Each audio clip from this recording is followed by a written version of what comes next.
네, 이번 시간은 뉴스엔의 파워 인터뷰 코너입니다. 총선이 9일 앞으로 다가오면서 여야 각 정당들도 표심 잡기에 총력을 다하고 있는데요. 차별 문제에 대한 해법과 원칙을 강조하면서 연일 총선 필승을 다지고 있는 정의당 얘기입니다. 하지만 지금 연동형 효과에 대한 기대가 사라진 가운데 어려움을 좀 겪고 있는데요. 위기를 돌파하기 위한 정의당의 총선 전략과 각오는 무엇인지 오늘은 정의당의 공동선대위원장이신 김종민 부대표와 함께 얘기 나눠보도록 하겠습니다. 어서 오십시오. 네. 어서 오세요. 안녕하십니까. 네. 정의당 부대표 김종민입니다. 네. 네. 조금 전에 들어오셔서 이제 오늘부터 투표용지 인쇄가 되니까 이제 네네. 단일화 효과 하더라도 조금 미미해졌다라는 얘기 했는데요. 네네. 그동안에 총선 때마다 이런저런 어려움을 겪었어도 막판에 다양한 방식으로 네. 후보 단일화가 됐습니다.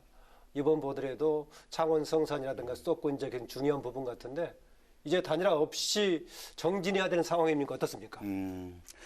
사실 창원 성산 지역이나 또 우리 이정미 전 대표 지역이죠. 연수울 지역의 경우는 원래 정의당은 이번에 이제 민주당과의 단일화를 당대당으로 하지는 않는다. 이런 네. 이제 원칙을 갖고 있고요. 그거는 이제 지난 비례위성정당 과거에도 당대당을 하지 않는다는 얘기를 간혹 했었죠. 네네 했는데 당대당으로 이제 단일화한 경우가 간혹 있었습니다. 네. 워낙 이제 보수 정치 세력의 힘이 그렇죠. 강할 2012년 같은 경우 네네, 했었고 그랬죠. 당대당 했었죠.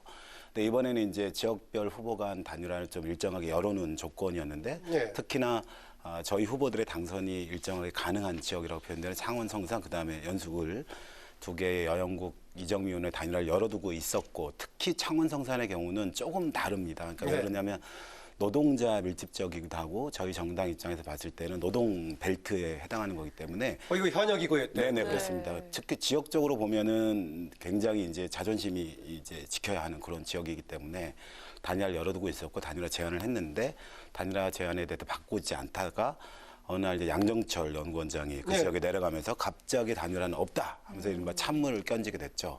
그러면서 이제 그 지역의 시민사회 단체 또는 노동단체 쪽에서는 이게 무슨 일이냐, 어떻게 민주당이 이럴 수가 있냐라고 하면서 이제 다양한 이제 의견들과 반론들이 계속 나왔어요. 그래서 저희 후보는 적극적인 단일화 제안을 계속 하고 있었는데 민주당 후보 측에서 단일화를 하겠다라고 하는 의견을 내긴 됐는데 다소 기존의 단일화하고는 좀 달리 네. 좀 정당 지지도도 같이 이렇게 넣는 이런 방식의 조금은 단일화 의지가 없는 조금은 이렇게 뭐라 그럴까 면목을 살리고 또 명분만 살리는 그런 방식의 단일화 제안이 역으로 와서 지금 이제 노동단체, 시민단체들 또 시민사회 원로들이 조금 더 이 단일화 방식을 어떻게 할지를 지금 논의 중이라고 저는 들었고, 네, 여영국 후보도 그런 입장에서 조금 더 지켜보면서 판단을 하게 될 것 같습니다. 네. 말씀하신 것처럼 투표용지 인쇄 전에 됐으면 좋았을 텐데 현실적으로는 그거는 어려워진 것 같고요. 창원 성산 시민들이 조금 더 현명하고 지혜로운 판단을 통해서 단일화가 이루어질 수도 있고 또 안 된다 네. 할지라도 합리적인 방식이 있을 것 같습니다. 네. 네, 특히 창원 성산을 중심으로 여지는 있다. 만약에 하게 된다면 예전에 그랬다시피 이제 투표장 앞에 누구 사퇴했다는 표시하는 방식이 될 것인데요. 네. 여지는 조금 남겨두고 있다는 얘기 정도로 마무리하겠습니다. 네. 또 지금 바로 최근 거론되고 있는 것 하나가 지금 이제 긴급 재난지원금입니다. 네. 보니까 지금 정의당에서는 용어를 재난기본소득이라는 용어를 계속 쓰고 있나요? 어떤가요? 네, 쓰고 있습니다. 네. 지금 다른 정당들에서도 일부 그런 얘기를 했다가 자칫 이게 이념 논쟁으로 확산돼 가지고 실용적으로 추진하는데 장애를 받을 수도 있다 해가지고 좀 현실적인 용어를 쓰던데 계속 고수하시네 용어를요. 그러니까 사실상 이제 재난기본소득이라는 용어가 약간 정치적으로는 그렇게 볼 수 있지만 국민 바닥을 내려가서 민심을 들어보면 아무런 큰 그게 재난기본소득이니 재난생계지원비든 그런 건 큰 의미가 없다고 보여지거든요. 그래서 예. 재난기본소득을 해야 된다 이런 생각을 갖고 있습니다. 기본적으로는. 예. 근데 이제 정부가 지금 추진하고 있는 바 한 가구당 100만 원 정도의 기본 소요라고 하는 것이 아니라 1인 100만 원이라고 하는 입장이 예. 분명하고요. 추경을 통한 일정한 시간이 지난 다음에 지급하는 방식이 아니라 정의당은 4월 내에 지급하자고 하는 지금 긴급하게 빨리 지원해야 된다 이런 입장은 현재 우리 당의 기본적인 입장입니다. 네, 또 모든 개인에게 100만 원씩 이번 달에 가기 전에 이번 달에 가기 정의당은 전에. 이렇게 네네. 지급할 것을 촉구하고 있고요. 또 민주당의 경우에는 이 지급 대상을 전 국민 모두로 변경하자고 제안할 것으로 또 알려졌습니다. 네네. 또 미래통합당의 경우에는 전체 국민에게 긴급재난지원금 50만 원씩 50만 지급해야 된다고 제안을 네. 했습니다. 자, 이런 재난지원금 지급 경쟁에 뭔가 불이 붙는 듯한 그런 느낌도 들고요. 그러니까 어떻게 보십니까? 대상 액수, 시기 뭐 이런 네. 게. 네네. 그렇긴 한데 전체적으로 보면 민주당이나 미래통합당도 정의당의 기본 제안에 대해서 전체적 취지에는 동감하는 입장으로 돌아선 거에 대해서는 굉장히 네. 다행스럽게 저는 생각을 네. 하고요. 근데 이제 더불어민주당도 입장에서 보자면 대통령 뒤에 좀 이번 재난 이 상황에 대한 민생 위기에 대한 대책에 대해서 대통령 뒤에 좀 숨어 있다가 이제야 이제 자기 목소리를 내기 시작했고 미래통합당도 보면 어떤 황교안 대표의 경우는 50만 원 하자 이렇게 또 주장했다가 네. 또 김종인 선대위원장은 또 왜 매표 행위를 하냐 이렇게 또 반대 의견을 냈다가 이런 식으로 갈팡질팡하기도 하고 이 재원을 어떻게 마련할까를 둘러싸고 좀 확실한 쟁점이 거져 있습니다. 미래통합당의 경우는 현재 있는 예산 범위 내에서 하자. 다소 황당무계한 주장인 것 같고요.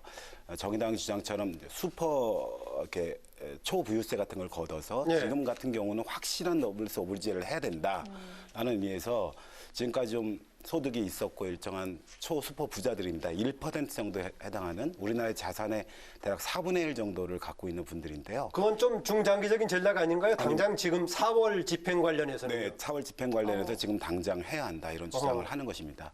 저희가 100조 정도 예산 추계를 지금 재난 기본소득을 포함한 플러스 사각지대에 대한 지원까지를 포함하면 중소상인에 대한 지원 이렇게 포함하면 대략 100조 정도 예산이 소요될 걸로 보고 있는데 그중 이 모든 100조에 해당하는 모든 돈을 다 국가의 어떤 채권 발행 등을 통해서 충당하기는 다소 좀 무리가 있다고 판단이 돼서 네. 지금이야말로 예전 IMF 때 국민들이 일자리 쫓겨나고 또 중소기업 폐업하면서 나라와 기업을 살렸듯 지금의 초자산가들이 이럴 때일수록 부유세를 스스로 결정을 해주고 대통령도 역할을 해줘서 1% 초부유세를 내서 대략 한 그렇게 되면 39조 원 정도 저희가 소요 재원을 마련할 수가 있거든요. 스스로 결정해달라. 그러면 좋겠지만 네. 네. 가능하다면 대통령의 결정을 기초로 해서 뭐 국회가 결정을 해야겠죠. 기본적으로. 네. 네. 어차피 법의 제도의 변화가 필요하니까요. 네.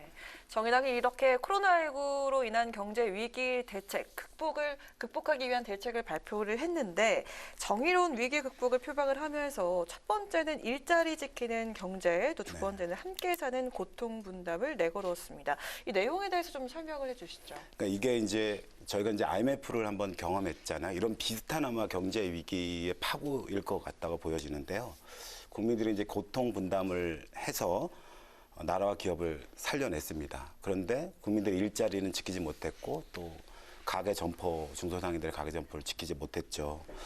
정의당은 이제 1인 100만 원 또 4월 안에 하자 이런 대안 이외에 중소상인들에 대해서는 임대료 3개월간 300만 원에 대한 긴급 지원을 해야 된다 이런 주장을 했고 부가세 특별 감면 또 세금 보험료에 대한 면제 실직 노동자, 사회적 약자, 또 이주민 등에 대해서는 월 300만 원 정도의 추가 지원 같은 게 필요하다 이렇게 생각을 했습니다. 네. 이를 위해서는 일정한 정의로운 고통 분담이 필요한데 그동안은 서민 노동자, 중소상인들이 그러한 고통 분담의 대상이 되었는데 이번에는 고위공직자, 정치인 그리고 슈퍼 부자들이 조금 고통 분담을 해야 된다 이런 주장을 하는 것입니다. 이를 위해서는 기업의 경우는 해고를 금지해야 된다.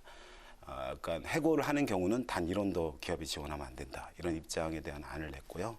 두 번째는 슈퍼상위 1% 부자들에게 1%의 초부유세를 걷자.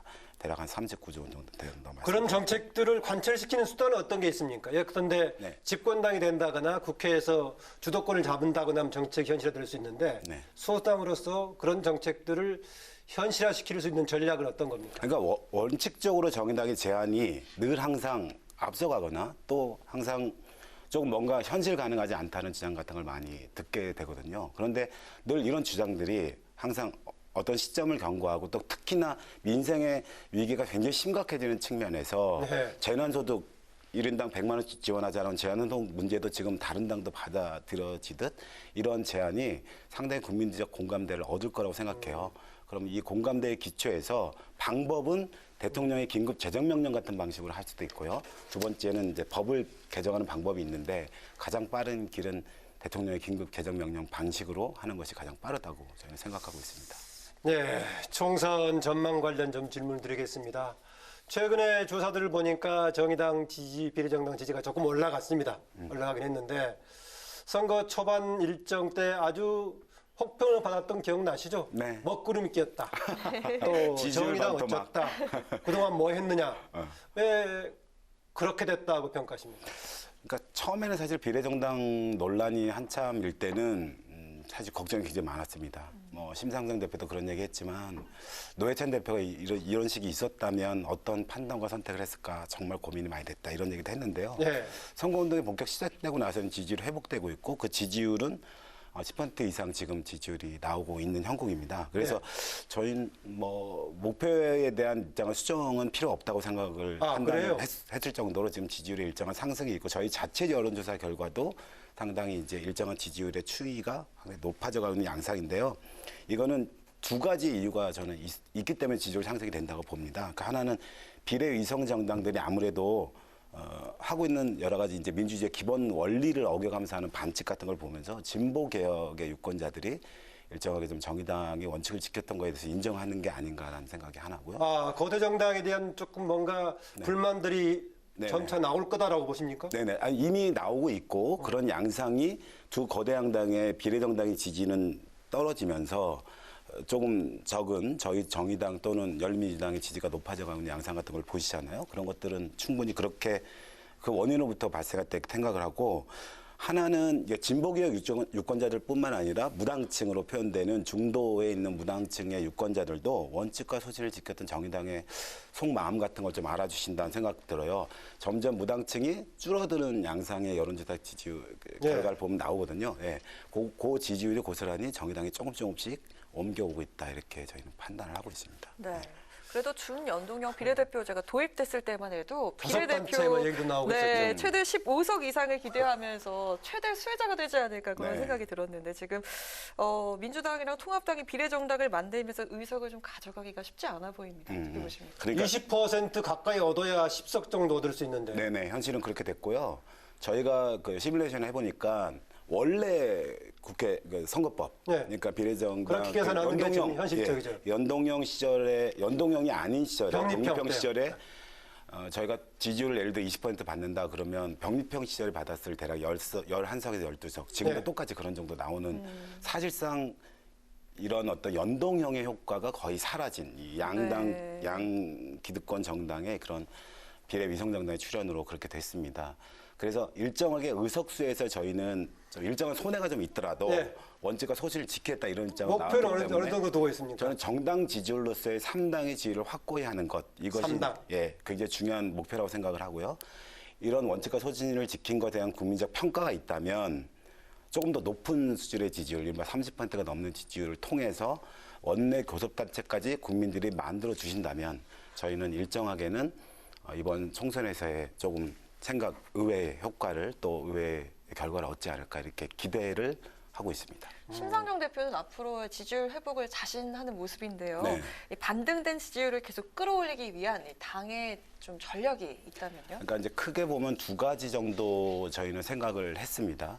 하나는 이제 원칙과 소신을 지킨다는 것이 어쩌면은 좀 고집스러워 보일 수도 있고요. 어떨 때는 그렇게 보이기도 하지만 지금 같은 반칙과 뭔가 기득권 양당의 자기 의석수를 위해서 뭔가 꼼수를 부리고 계속 뭔가의 선거법의 위반 여부를 다투면서 계속 이렇게 이미 정치를 펼쳐내고 어떨 땐 적자 논쟁도 해가면서 말이죠. 서자 적자 논쟁도 해가면서 이런 모습 보면서 굉장히 실망한 유권자들의 지지가 저희 당으로 올 거다라고 하는 생각이 있습니다. 말하자면 원칙과 소지를 지키는 것 그 자체가 네. 우리 정당의 지지가 있을 거라고 생각했고, 두 번째는 정세적으로 코로나 민생 위기가 닥치고 있습니다. 정의당은 늘 이제 노동자, 중소상인의 편에 서 있었고, 특히나 민생에 위협을 받는, 말하자면 해고, 또 무급휴직 또는 폐업과 같은 극단적인 자신의 생존권이 없어져가는 그런 위기에 대한 두려움, 또 공포가 일정하게 서민들 사이에 있다고 생각합니다.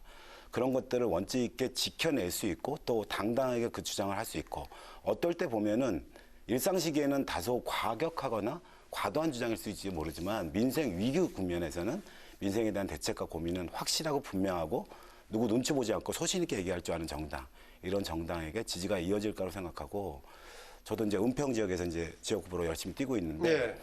중소상인들의 일정한 지지가 생각보다 상당히 회복되는 경향입니다. 그러니까 원래 저희가 40, 50대 또는 50대 남성 유권자로부터 일정하게 비례정당 논란 때는 지지율이 좀 떨어졌었단 말입니다. 왜냐하면 진보개혁 쪽에 좀 힘을 모아야 되는 게 아니냐라는 고민이었는데, 지금은 중소상인들의 일정한 패전, 폐업 위기가 닥치기 시작하고 일정한 매출이 감소하면서 뭔가 정의당이 확고하고 분명한 민생 중심의 어떤 정책과 생각이 조금씩 지지를 얻어가고 있다는 생각이 들고 예. 바닥이 변하고 있다는 생각이 듭니다. 네, 아까 말씀하신 대로 그동안에 일관되게 고집스럽다 할 정도로 기득권 문제에 맞서고 또 반칙에 대해서 저항했다, 이런 표현을 주셨는데, 지금 아까 제가 선거 초반 때 정의당의 진로에 대해 먹구름 표현이 나올 정도였다는 얘기인데, 달리 얘기하면 그동안의 문재인 정부 3년 기간 동안에 진보 정당으로서의 정의당의 역할이 국민들에게 특별하게 부각되지 못한 측면이 있었단 말이죠. 그거는 지 역할을 못해서 그런 겁니까? 아니면은 문재인 정부 때 정의당이 할 역할을 문재인 정부가 잘해왔기 때문에 그렇다고 보십니까? 둘 다가 사실이 있는데 저희가 이런 고민이 사실 있습니다. 민주당 이중대 아니냐, 정의당, 이런 얘기를 비판을 많이 받습니다. 그거는 보수 언론이나 보수 정당만 그런 거는 저는 아니라고 봅니다. 그러니까 진보개혁 유권자들 사이에서 또는 정의당의 지지율을 떠받치고 있는 지지자들 사이에서도 정의당이 대통령의 개혁과 변화를 적극 돕기도 하고 어떨 땐 끌어가기도 하는 역할을 주문을 해왔습니다. 그러다 보니까 어떨 때 대통령이 못할 때도 있단 말입니다. 부족할 때가 있고 개혁을 잘 추진하지 못할 때가 있고, 특히 민주당이 반록 잡는 경우가 특히 많았습니다. 그럴 때마다 정의당이 비판적 문제의식을 던지면 그때마다 왜 대통령을 비판하는가에 대한 요구도 사실 있었다고 봅니다. 그런 측면에서 정의당의 지지율이 조금은 튼튼하지 못한 지지율이었다. 그래서 이번에는 정의당이 원칙과 소신의 입장에서 다소 민주당과는 다른 길을, 정의당만의 길을 걷는다 할지라도, 그래서 의석수의 일정한 변화, 의석수의 일정한 손해를 좀 감수한다 할지라도 원칙과 소신을 지키는 길로 감으로써 20대 국회와는 좀 다른 21대 국회에서의 존재감과 정의당만의 길, 이런 것들을 찾아가고 만들어가는데 예. 제 역할을 할 거다, 이렇게 말씀드립니다. 그렇게 말씀하셨는데 당의 청년 후보들은 모여서 그런 지적을 했습니다. 당이 너무 당의 정치적인 전략을 고려하다가 공정 문제에 대한 원칙을 지키지 못했다. 이 부분에 대해서 반성한다라고 했습니다. 네네. 그러니까 청년들은 그런 얘기를 당연히 저는 우리 당에서 해야 된다고 저는 생각합니다. 또 지도부는 지도부 나름대로, 리더십들은 리더십 나름대로 개혁의 입장에서, 한국 사회 개혁의 한 방향을 띄기 위해서 검찰개혁과 선거제개혁 입장에서 전체적으로 불공정의 문제라든가 이런 문제에 대해서 다소 조금 미흡하지만 개혁의 입장에서 이 문제를 적극적으로 이렇게 함께 보조를 해야 된다, 이런 입장이 있을 수도 있거든요. 이것이 양존하는 게 정의당의 정치고, 그런 의미에서 다소 청년들에게는 심상 대표를 포함한 저희 지도부도 다 사과하고 죄송한 마음을 그 당시에는 가졌고, 그렇지만 앞으로 청년들을 위한 길에서 저희의 생각, 고민 이런 것들을 함께 나누고 또 청년들의 입장에서 정치를 펼쳐나겠다, 이런 말씀을 꼭 드리고 네. 싶습니다. 총선이 오늘로 딱 9일 남았습니다. 반자리 숫자로 들어왔네요. 지금 이제. 예. 벌써. 총선에 임하는 각오와 함께 필승 전략이 무엇인지 한 말씀 부탁드리겠습니다. 네, 그러니까 정의당이 민생의 입장에서, 그러니까 정치는 모두 민생을 말합니다. 서민 경쟁을 말하고요. 근데 정의당은 민생 중 적어도 최소한 해고는 안 된다는 입장을 갖고 있습니다. 그리고 폐업은 안 된다는 입장을 갖고 있습니다. 그런데 중소상인과 노동자들이 지금 해고와 또 폐업의 위기에 몰리고 있습니다. 제가 은평 지역 돌아다니는데 중소상인 실태 조사를 했어요. 그런데 일주일 후에 찾아갔습니다. 똑같은 상가를. 그랬는데 5곳이 폐업을 했습니다. 굉장히 안타깝고 굉장히 죄송한 마음이 들었고 또 참혹하기도 했습니다. 진보 정당이 늘 정리해고 IMF 때도 정리해고 반대, 희망퇴직 반대, 비정직은 안 된다, 사회 양극화 올 거다, 안 된다 이렇게 얘기했지만 힘이 부족했습니다. 정의당도 그 이후에 진보 정당도 상당한 반성을 많이 했습니다. 왜 우리는 국민들의 일자리를 지키지 못했을까? 우리는 국민들의 점포 하나를 지켜내지 못했을까? 이런 반성도 많이 했습니다. 네. 이번만큼은 일자리 확실하게 지키고 점포는 확실하게 지키겠다. 이런 말씀을 소중하고 한 분 한 분 만나 드린다면 아마도 국민들은 정의당을 지켜주실 거라고 저는 확신하고 그 마음을 믿습니다. 그런 마음으로 남은 기간 별로 남지 않았다고 다들 말씀하시지만 저는 2-3번의 또 요동이 있을 거라고 생각을 합니다. 예. 그런 입장에서 최선을 다해서 정의당의 나름의 전략을 펼쳐 나가겠습니다. 네. 김종민 이제 부대표 가끔 언론에서 나왔을 때 더불어민주당의 김종민 의원하고 가끔 사람들이 혼돈하기도 하죠. 네네네. 그 덕을 좀 봅니까? 어떻습니까? 보통 덕을 잘 못 보죠. 이게 비슷한 건데요. 아까도 말씀드렸지만 덕을 좀 못 봅니다. 왜 그러냐면 민주당. 민주당의 어떤 그 바운더리 있는 것 같은 그런 느낌을 줘서 저는 정의당은 저도 마찬가지지만 저희 정치를 하고 싶고 정의당의 정치를 하고 싶은데 네. 늘 그렇게 연동되는 것은 별로 좋지 않다 이렇게 생각하고 있습니다. 네. 이번에 정의당에서 상당수 사람들은 이제 준연동형에 대한 기대 때문이었는지 모르겠지만 비례를 많이 지망을 했어요. 네. 그런데 지금 지역구 네. 은평 을 지역에 을인가요? 출마했습니다. 네. 네. 은평 지역구 을에서 지금 승리하기 위한 전략과 마지막으로 정치적인 포부 드리면서 오늘 마무리 발언 부탁드립니다. 네네. 저는 이제 원래 당내 부대표였고 어쩌면 정의당 기득권이라고도 할 수 있습니다. 그런데 비례대표 출마를 포기하고 어쩌면 이제 지름길일 수 있죠. 정치인으로서의 발돋움한 지름길을 포기하고 사회적 약자와 또 청년들에게 비례대표를 양보하고 전 지역에 출마를 했습니다. 은평은 서민들이 살고 있는 지역이고 불평등의 당사자들이 살고 있는 지역입니다. 정의당한테는 가장 매력적인 지역이고 꼭 진보 정치의 어떤 사례를 만들고 싶은 그런 지역이기도 합니다. 은평의 지역 유권자들이 소신이 있고 원칙 있는 정치에 대해서 알아줄 시간이 곧 다가오고 있다고 생각하고요. 은평 유권자들도 그러한 의미에서 정의당과 김종민의 마음을 충분히 이해하시고 함께 지지해 줄 거라고 확신을 합니다. 네. 김종민 위원장님 네. 오늘 말씀 고맙습니다. 네, 고맙습니다. 네. 네, 뉴스엔의 파워 인터뷰 지금까지 김종민 정의당 공동선대위원장과 함께했습니다.